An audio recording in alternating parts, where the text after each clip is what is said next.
Hey everybody, today is November 5th. It is Seth, and that means it is 5 days into No Shave November. And I can finally, for the first time ever, show you facial hair, which is very cool. Um, I know I have probably one of the most pixelated webcams in the world, but anyway, I think you'll be able to see it. It's come all the way down here.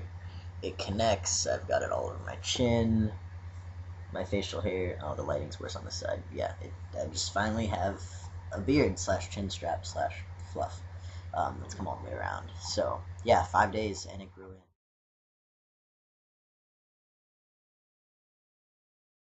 So I have a huge update in terms of top surgery. I didn't actually make a video after I found out and scheduled everything, but that's because life catches up to me and I'm really busy. So I'll do it now. I had a free phone consultation with Dr. Garamoni, which was amazing. I did end up, obviously I spent 125 to go see Dr. Bartlett, and I don't really regret that. I think that, it helped me come to my decision, so anything involved in the process is okay. Yeah, and Dr. Garamoni talked about, whether or not keyhole was going to be the right thing for me, and gave me some great advice based on looking at my photos about, placement and the fact that he helped confirm some of my suspicions that there were risks involved, in terms of like how I would heal, in terms of like the shape of my particular chest and how it would deal with keyhole. So Garamoni gave me some great advice, and that just made me feel very comfortable. It made me feel like he knew what he was doing, and he wasn't just trying to have me do double incision because that's one thing he is, particularly good at. And so I decided to go with him, and it's awesome. I felt comfortable on the phone. I felt comfortable with the whole process. I ended up going and talking to his front desk directly afterwards, and she gave me two dates, January 11th, and um, then I, went back and thought about it. And I kind of had to put the deposit down that day if I wanted it, and I mentioned to her, I go back to school January 20th, and recovery time would be, 8 to 10 days to kind of recover for the first 7 or 8, and then you go to your post-op appointment, and then you kind of either fly home or whatever. But you still need to go pretty easy afterwards on yourself. So I mentioned I'd be going directly back to school on the 20th of January, and that involves a lot of like me moving back to campus, moving stuff into houses, carrying my own books around to class. It's a lot of stuff that would potentially stretch my scars. And she said, "Oh, maybe we have a spot in December." She ended up squeezing me in on December 28th, which just shows how great their office is. So yeah, I ended up just like putting the deposit down that day on the phone with her. I was like, "Yeah, done. I'll take it." After I kind of confirmed with my mom that they would be able to go and be there with me. Ironically, it's Christmas break, so my parents have a week off of work. I called my brother. He has a week off of school that he was planning to come home and celebrate Christmas with us on, so it's perfect. However, it is Christmas, so I did have to convince them, to give up their Christmas. In order to have surgery on the 28th and all the costs and everything for flights, we ended up actually booking our flights to my surgery on Christmas Day. So we will be on a plane for 8 hours on Christmas Day flying to Florida, but that's totally okay. Um, I think the trade-off is that we've never really had an American vacation, and luckily my surgery's in Florida and not in some busy city. So I kind of get to give my parents a beach vacation as a Christmas gift. Hopefully, I'll be on drugs and be laying in bed, and they can go out and celebrate a little bit and have fun on the beach. And I don't ruin their Christmas because that would suck. So yeah, we're renting a little bungalow. We actually just confirmed that the other day, which is great. There's little parrots and things in the backyard. It's just like a little house. I don't know how close it is to the beach, but it's in Fort Lauderdale. So that's nice. We've got everything kind of squared away in terms of travel. It is pretty expensive to go to Florida for Christmas time. People do that as their like tradition, so um, that sucked. But we did end up finding something.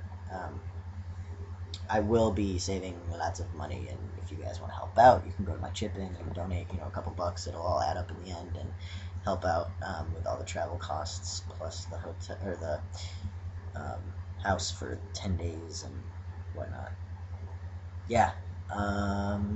So I'm having top surgery December 28th. That is like 52 days away from now, which is fantastic. I feel very comfortable, and yeah. The the next thing that I'd like to mention is that my I work at a hospital that my parents also worked at. I got the job through them, and they've had employee benefits and an insurance company through this hospital for years. That's what my brother and I are covered under. It's Aetna.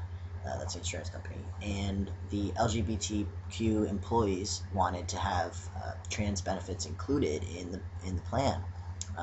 Quite a few people have mentioned it. We do have a somewhat larger population of LGBT folks who work at the hospital, and there was this kind of speculation that there would be a meeting where they discussed involving the benefits, but we weren't sure when. So that was also something that we thought about in terms of when I wanted to get surgery. But it seemed like they weren't going to add any kind of benefits before, January or something. So we just pushed through, and I don't really want to wait for surgery any longer. It's been a long time. So yeah, I'm glad I scheduled it with Garamoni. Garamoni also doesn't accept insurance.